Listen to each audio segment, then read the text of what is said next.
কুয়াশায় ঢাকা সকাল বেলা, শিশির ভেজা করছে খেলা। মিষ্টি রোদ যখন গায়ে লাগে, মনের মাঝে উষ্ণতা জাগে। পাখির ডাকে ঘুম ভাঙে, কুয়াশার সকাল মনে টানে। চায়ের কাপে ধোঁয়া ওঠে, গল্প জমে পিঠা হাতে।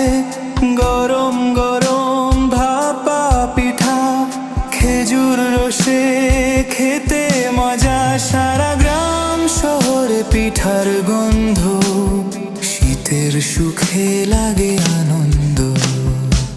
শীতের হাওয়া মন ছুঁয়ে যায়, প্রাণের মাঝে সুর বাজায়। কুয়াশায় ঢাকা সকাল বেলা।